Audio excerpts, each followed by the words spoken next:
Hello, আসসালামু আলাইকুম। কী অবস্থা সবার? আশা করি সবাই ভালো আছেন। যাই হোক, আলহামদুলিল্লাহ আমি অনেকটাই ভালো আছি।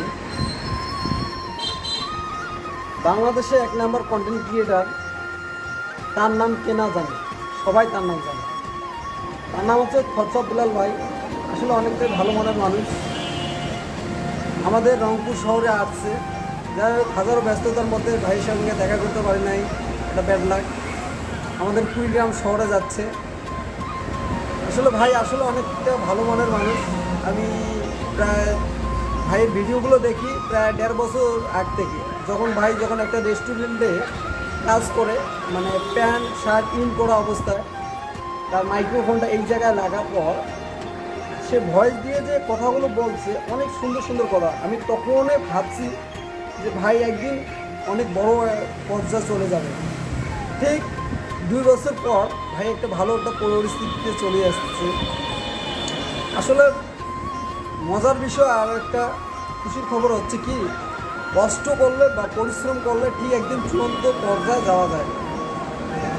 সো আমরা অনেকে আছি যে পরিশ্রমটা করতে চাচ্ছি না। আমি মানুষের কথা বলবো না, আমি নিজেই পরিশ্রম করতে চাচ্ছি না।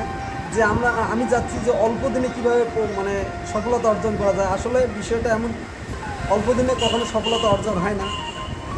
সময়ের দরকার আছে, ধৈর্য দরকার আছে, সব কিছু মিলেই। আর রিজিকেরও একটা ব্যবস্থা আছে, রিজিকের মালিকও আল্লাহ। যাই হোক, খরচব বিলাল ভাই অনেকটাই ধৈর্যশীল ব্যক্তি, অনেকটাই সময় অতিবাহিত করছে, অনেক ভিডিও মেক করছে, করার পর ভাইরাল হয়েছে। এখন পুরো দেশ, পুরো জাতি খরচব বিলাল ভাইকে চেনে। যাই হোক, ভাই 64টা জেলা ঘুরবে, তার মধ্যে রংপুর শহরে আসছে, কুড়িগ্রাম গেছে, আমাদের কুড়িগ্রাম শহরে গেছে।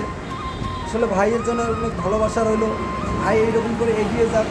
আমি চাচ্ছি ভাইয়ের মতন এইরকম হাজারো ভাই ঘরে ঘরে জন্মগ্রহণ করুক, যাতে গরিব দুঃখীর পাশে দাঁড়াইতে পারে, গরিবের কষ্টগুলো ভাগ করতে পারে। আসলে এইরকম মানুষ আর এইরকম মন মানসিকতা কেউ আসলে হয় না। আমিও হব না। আমার যদি অর্থ সম্পদ হয় তো আমিও তো পরে এইগুলো ভুলে যাব। তখন আমি কী করবো? তখন আমি মনে করো নিজেকে নিয়ে ব্যস্ততা হয়ে যাব।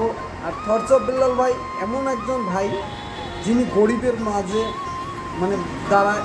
আমি দেখলাম অনেক তার প্রতিটা ভিডিও আমি দেখি যে গরিবের পাশে দাঁড়ায়, কে অসুস্থ তার পাশে দাঁড়াচ্ছে। আসলে এইরকম একজন ভালো মনের মানুষ আসলে প্রতিটা ঘরে ঘরে আমি চাই হওয়ার প্রয়োজন। আমি সবাইকে, যারা আমার ভিডিও দেখেন বা খরচব বিল্লাল ভাইয়ের ভিডিওগুলো দেখেন, অবশ্যই আমাদেরকে সহযোগিতা করবেন এবং খরচব বিল্লাল ভাইকেও সহযোগিতা করবেন। আর যারা নতুন নতুন ইউজার আছে অবশ্যই তাদেরকেও সাপোর্ট করবেন। আমরা চাচ্ছি আমরাও এইরকম খরচব বিল্লাল ভাইয়ের মতন করে গরিব দুঃখীর পাশে দাঁড়াইতে চাই।